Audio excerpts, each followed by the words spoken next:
en 2012, juste avant de commencer mes cours en école d'art, euh, avec ma mère, on a gagné 22 millions d'euros à son nom, parce que c'était elle qui avait joué, c'est elle qui s'occupait de tout, donc tout ce qui suit euh, euh,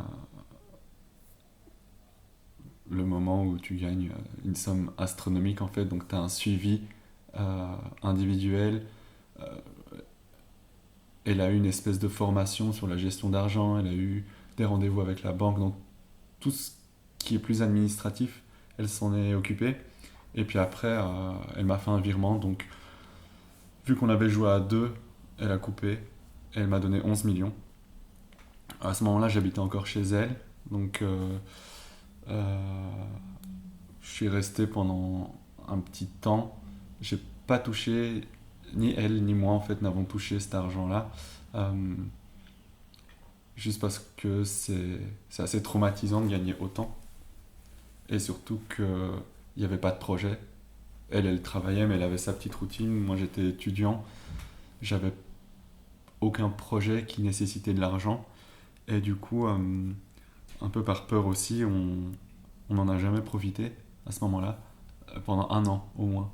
Et après un an, j'ai perdu un ami qui était assez proche. Et là, ça a été un peu le déclic. Euh, on a assez souvent, je pense, quand on perd des proches, c'est de se dire, enfin, c'est de recentrer vers nous en se disant que, en évaluant plutôt ce qui nous reste à vivre, ce qui nous reste à faire. Et donc moi, c'est à ce moment-là que j'ai commencé à vraiment transférer du gros compte vers mon compte courant pour commencer à dépenser petit à petit. Et à la base, c'était juste des dépenses de jeunes, entre guillemets, donc des sapes, des disques. Euh, j'ai acheté une console à laquelle j'ai jamais joué quasi.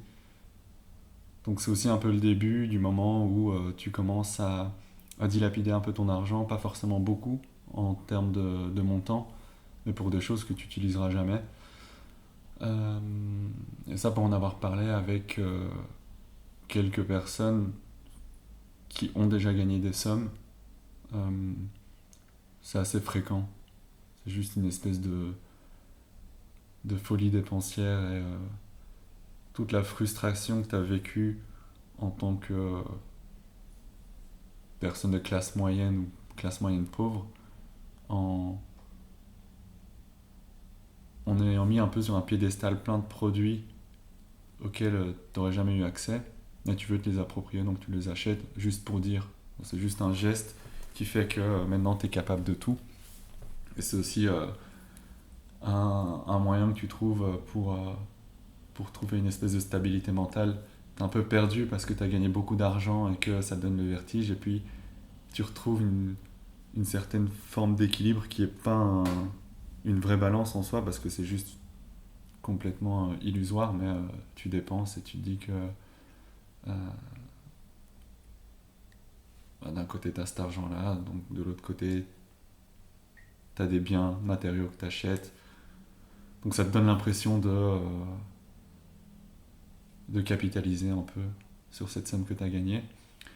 Donc j'ai fait un peu n'importe quoi pendant plusieurs mois. Et puis après j'ai arrêté les cours, tout simplement parce que j'étais rentré dans cette optique que je voulais profiter de la vie, euh, un peu bêtement. Mais tout ce temps passé à chercher quoi acheter, ça a un peu restructuré ma façon de penser.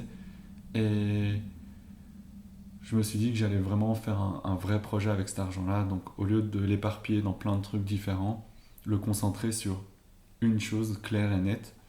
Et à ce moment-là, moi j'étais à fond dans le foot. Et du coup, je voulais créer un club de foot. Donc c'est un truc qui peut paraître assez fou parce que surtout en Europe, les clubs de foot existent depuis très longtemps. On était, sont souvent centenaires pour les plus connus. Sauf qu'en fait, des clubs de foot, tu peux en créer avec quasi rien. Et moi, à ce moment-là, j'avais l'idée de racheter un club qui avait fait faillite à Molenbeek. C'était un club assez historique qui a eu son histoire glorieuse pendant les années 70. 80 limite. Et puis, dû à plein de conflits internes, c'est tombé en décrépitude. Et puis en 2002, ça a fait faillite. Il y a eu un autre projet qui a repris plus ou moins la même structure, dans le même stade, avec plus ou moins la même administration, qui s'appelait plus le RWDM comme à l'époque, mais le FC Brussels. Et ça a duré 10 ans et ça a aussi fait faillite en 2013. Donc en 2014, euh, j'ai pris contact avec le directeur général de ce dernier club qui a fait faillite et j'ai juste dit que j'avais de l'argent à mettre sur la table et que j'étais prêt pour un gros projet dans lequel je pourrais investir du temps et de l'argent. Donc en fait, ce qu'on a fait, c'est qu'on a cherché un numéro de matricule. Un numéro de matricule en Belgique, dans le foot, c'est une licence. Donc en gros, quand tu crées un club de foot, l'Union belge de football valide ton inscription et te donne un numéro de licence. Et c'est ce numéro-là qui te permet de jouer dans des championnats nationaux. Et donc d'avoir une vraie compétition pour ton club, pour ta structure que tu as créée. Après, c'est à toi de trouver le nom, le stade, etc. Mais bon, ça c'est comme toute entreprise. Les footballeurs sont des employés, etc. Et donc, inscrire de nos jours un club à l'Union belge de football, c'est assez compliqué. Donc, ce qu'on fait souvent, ce que les gens font souvent pour créer, c'est qu'ils rachètent un numéro de matricule d'un autre club qui est proche de la faillite. Il y a juste une condition, c'est que ce club en faillite doit se trouver à moins de 70 km du lieu où tu veux créer ton club et où tu veux déposer ton siège administratif en quelque sorte. Donc nous, on a été du côté de Strombeek, qui est au nord de Bruxelles, et eux, c'était un club, le KFC Strombeek, qui était en faillite, et ils vendaient leur numéro de licence pour 35 000 euros. Donc autrement dit, une bouchée de pain pour ce que j'avais à ce moment-là. Et donc on a acheté le numéro de licence, on a déménagé ce numéro de licence à Molenbeek, dans l'ancien stade, près de Gare de l'Ouest, euh, qui était vide à ce moment-là évidemment. On a conclu un contrat avec la commune. C'est eux qui payent tout. Nous, en fait, on loue à la commune de Molenbeek le stade Edmond Martens. Et après, il a fallu construire autour, c'est-à-dire trouver des employés administratifs, des employés joueurs de foot, euh, des sponsors, tout ce qui tourne autour de la vie d'un club de foot, en gros. Et c'est là que ça a coûté un peu plus cher.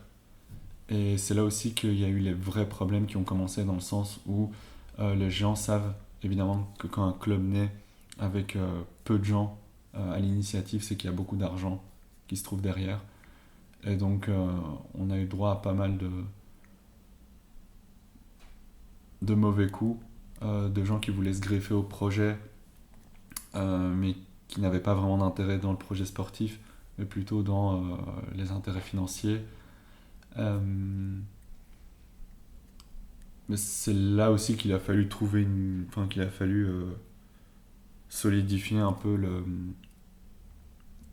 notre défense juridique, entre guillemets. On a chopé plein d'avocats, de juristes qui s'occupaient de plein d'affaires. À ce moment-là, on partageait aussi l'enceinte, le stade avec un autre club de foot. Euh, donc on a dû acheter le fait qu'ils aillent jouer ailleurs parce qu'on voulait que ce soit notre stade. On voulait plus partager. Eux l'avaient occupé après la faillite du FC Brussels. Ils avaient déménagé. Donc voilà, on a dû un peu dépenser plein d'argent pour régler des merdes. Et là, j'ai dû perdre au moins 1,5 million. Ce qui par rapport à mes 11 millions de base est quand même beaucoup. Et en septembre 2015, on a réussi à inscrire le club RWDM. On l'a rappelé de la même façon que l'ancien qui avait vécu entre 73 et 2002. Et le RWDM était donc de retour sous un autre numéro de licence pour participer à un championnat. Et on a commencé en division 5, un des niveaux les plus bas de l'échelle nationale, mais c'est en fait la ligue dans laquelle le KFC Strombeek, qui était en faillite à ce moment-là, jouait. Et après, ça a grandi assez vite. On est monté rapidement en division 4. Et puis, à cause d'une restructuration des ligues du championnat, il y a eu moins d'équipes en division 2. Donc, il y a eu des conséquences à tous les échelons en dessous, 3, 4, 5, etc. Donc, la division 4 dans laquelle on était avait été divisée aussi. Il y avait eu moins d'équipes. Donc, nous, vu qu'on s'était moins bien classé, on est descendu en division 5. Il a fallu recommencer un peu. Donc, il y a eu beaucoup d'argent qui est parti dans le recrutement de joueurs, dans les salaires. Et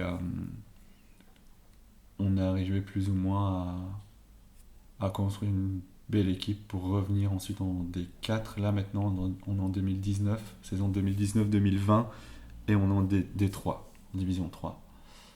Euh, voilà, après dans le foot c'est un peu un milieu de requins où t'as plein d'agents véreux, t'as plein de contrats en carton aussi. Donc il y a toutes sortes de litiges à régler et c'est pour ça que là ça se passe plus trop bien au niveau administratif. Euh, Moi, au départ, j'avais versé une certaine somme d'argent dans le club par rapport à ce que j'avais personnellement. Euh, et là, ça commence à gratter un peu trop dans mes économies personnelles. Donc, je sais pas trop jusqu'où ça va aller. Mais je me suis retiré du projet. J'ai encore mon nom en tant qu'administrateur délégué. Mais le problème, c'est que quand tu as beaucoup d'argent que tu as gagné personnellement qui est en jeu, tu doutes sur la moindre décision. Tu deviens parano aussi sur tout l'entourage, sur tous les placements aussi, parce que le foot c'est aussi un placement à long terme, comme si tu investissais dans l'immobilier ou dans de la pierre. Et sauf que ça va plus vite et que c'est plus imprévisible. Et du coup, là, on est plus dans l'optique de trouver des sponsors pour financer le projet sportif. Donc si tu regardes le maillot de cette année par exemple, il y a plein de marques sur le t-shirt parce qu'on a eu besoin de d'investissements de part et d'autre. De Deleuze, de Opel, d'une agence de titres et services, enfin plein de trucs de merde. Enfin, juste pour comparer, en 2015, il n'y avait rien du tout sur le sponsor parce que c'était l'argent propre du club. Mais ça coûte beaucoup trop cher. Euh, donc voilà, on est rentré dans un système plus moderne et qui est plus propre au milieu du foot, qui se rapproche plus de ce que toutes les autres structures ont. C'est un peu un luxe d'avoir essayé de faire ça, mais c'est pas viable. Euh, Par contre, depuis que je me suis retiré vraiment du projet, que j'y consacre moins de temps, je sens aussi que j'ai perdu cet équilibre, qui était plus ou moins celui dont je parlais au tout début, dans le sens où tout ce que je fais maintenant, c'est de douter de ce qui va devenir avec mon argent. Donc, ce qui me reste comme investissement dans le club dépend des résultats sportifs. Quelque part, les résultats sportifs dépendent aussi de l'argent fourni par les sponsors pour créer une équipe avec des joueurs qui ont quand même une demande salariale minimum. Euh, c'est pas parce que tu es en Détroit que tu peux faire jouer n'importe quel glandu. Et, euh, et du coup, je suis vraiment plongé dans une certaine forme d'incertitude. Il me reste beaucoup moins d'argent que ce que j'avais au départ. Il me reste quand même plusieurs millions, ce qui est un luxe pour tous les gens, surtout avec le niveau de vie que j'ai, dans le sens où je dépense pas beaucoup. À côté, j'ai plus ou moins le même train de vie. Euh, voilà, j'achète pas grand chose, mais juste j'arrive à un stade où je me demande pourquoi j'ai fait ça. T'as 1500 personnes qui viennent au stade toutes les 2 semaines. Eux sont contents, mais il y a vraiment rien au bout. C'est un peu vain pour moi maintenant. J'arrive pas trop à savoir où ça s'en va. Et donc, ça fait que ce qui me reste comme argent, j'ai encore moins envie de le dépenser parce que si c'est pour me retrouver dans ce même genre de situation où tu fais des efforts à créer un vrai truc et que ça te mène nulle part, je me demande si le mieux c'est pas de revenir à mon système de consommation de base que j'avais après ma première année où je dépensais n'importe quoi. Juste que mes envies ont peut-être changé depuis, mais j'ai en tout cas plus du tout envie de faire des efforts pour créer un projet. D'ailleurs, je sais même pas pour qui j'ai créé ce projet-là, par le fait que j'aimais bien le foot et que j'aimais bien ce club, donc je voulais le ressusciter.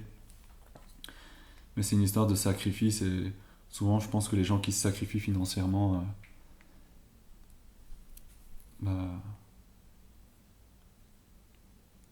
ils se retrouvent seuls avec ça sur la conscience et que ça amène rien d'autre de bien. Voilà.